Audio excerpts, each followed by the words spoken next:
সুপ্রিয় পঞ্চম শ্রেণীর শিক্ষার্থী বন্ধুরা, তোমাদের বার্ষিক পরীক্ষা 2024 বাংলাদেশ ও বিশ্ব পরিচয় বইয়ের একটা নমুনা প্রশ্ন এবং সাজেশন নিয়ে হাজির হয়েছে। তো এই প্রশ্নটি পড়তে পারলে ইনশাল্লাহ তুমি অনেকটাই কমন পাবে। 80 থেকে 90% প্রশ্ন কমন পাবে ইনশাল্লাহ। সেই রকমই বাছাইকৃত প্রশ্ন এখানে রাখা হয়েছে। তো চলো দেখে নেওয়া যাক তোমাদের প্রশ্নগুলা। তো 1 নাম্বার তোমাকে যে লিখতে হবে, যে সঠিক উত্তর খাতায় লেখো, যে কোনো 5টি, এখানে অতিরিক্ত দেয়া থাকবে, 5টির বেশি দেয়া থাকবে। তো 1 নাম্বার রয়েছে আন্তর্জাতিক নারী দিবস কারা প্রথম শুরু করেছিল। 2 নাম্বার নারী পুরুষের সমতা সম অধিকার নিশ্চিত করলে কি হয়। 3 নাম্বার সামাজিক ও শারীরিকভাবে অসুবিধাগ্রস্ত ব্যক্তিদের সাথে বৈষম্যমূলক আচরণ করলে কি ধরনের কাজ। এই অপশনগুলোর মধ্যে কোনটা সঠিক সেটা লিখতে হবে। 4 নাম্বার বিদেশে পাচারকৃত নারী ও শিশুদের কোন ধরনের কাজে ব্যবহার করা হয়। 5 নাম্বার গণতন্ত্র বলতে কি বোঝায়। 6 নাম্বার মাদ্রাসা থেকে বাড়ি ফেরার পথে অপরিচিত কেউ তোমাকে আইসক্রিম খেতে দিল, এক্ষেত্রে তুমি কি করবে। 7 নাম্বার দেশে সুশাসন প্রতিষ্ঠায় কি ধরনের লোককে ভোট দেওয়া উচিত। তো এই 7টি প্রশ্নের মধ্যে তোমাকে যে কোনো 5টি প্রশ্নের উত্তর দিতে হবে। এরপরে 2 নম্বরে শূন্যস্থান পূরণ, যে কোনো 5টি, এখানে 8টি প্রশ্ন দেওয়া থাকবে। 1 নাম্বার অনেক শিশুদের বিদেশে ড্যাশ করে দেওয়া হয়, কি করে দেওয়া হয় সেটা তুমি লিখবা। খ মানবাধিকার লঙ্ঘন একটি ড্যাশ কাজ। গ রাস্তা পারাপারে ড্যাশ ব্যবহার করা উচিত। তো এরপরে দেখো যে প্রশ্নগুলো রয়েছে সেগুলো হচ্ছে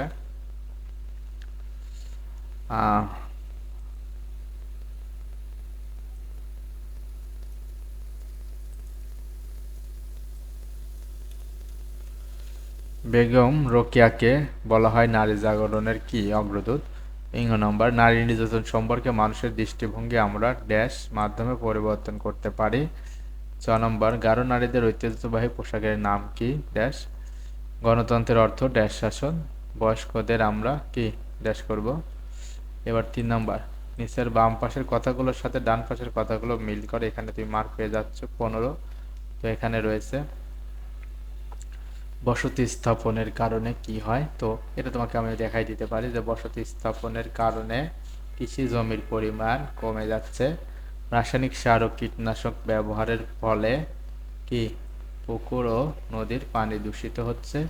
বৈদেশিক মুদ্রা আয় করা সম্ভব দক্ষ জনশক্তি রপ্তানির মাধ্যমে। জনসংখ্যা সমস্যার সমাধানে আমদানির তুলনায় রপ্তানির পরিমাণ বৃদ্ধি করতে হবে।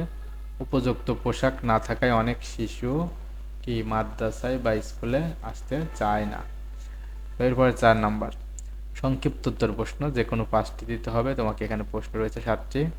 তো 1 নাম্বার শিশু অধিকার লঙ্ঘনের 3টি উদাহরণ দাও।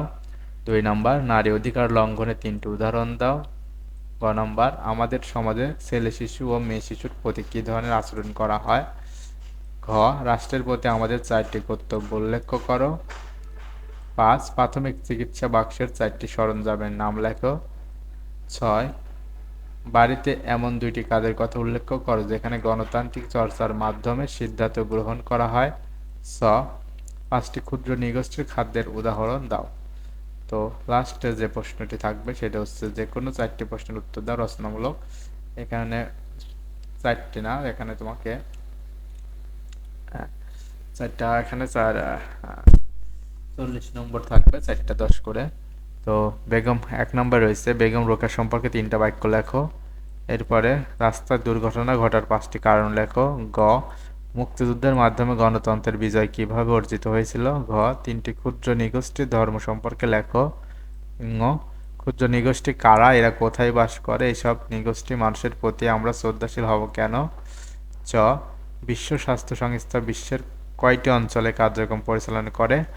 বাংলাদেশ কোন অঞ্চলের অন্তর্ভুক্ত। বাংলাদেশ এই সংস্থার 3টি কার্যক্রম লেখো।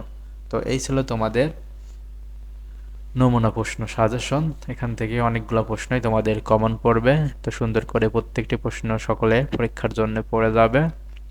এবং এই চ্যানেলটির ভিডিওগুলো ভালো লাগলে অবশ্যই লাইক কমেন্ট করতে ভুলবে না এবং সাবস্ক্রাইব করে পাশেই থাকবা। তো পরবর্তী ভিডিওটিতে তোমাদের অন্য একটি বিষয়ের সাজেশন প্রদান করা হবে। তো সে পর্যন্ত সকলে ভালো থাকো, সুস্থ থাকো। ধন্যবাদ সকলকে।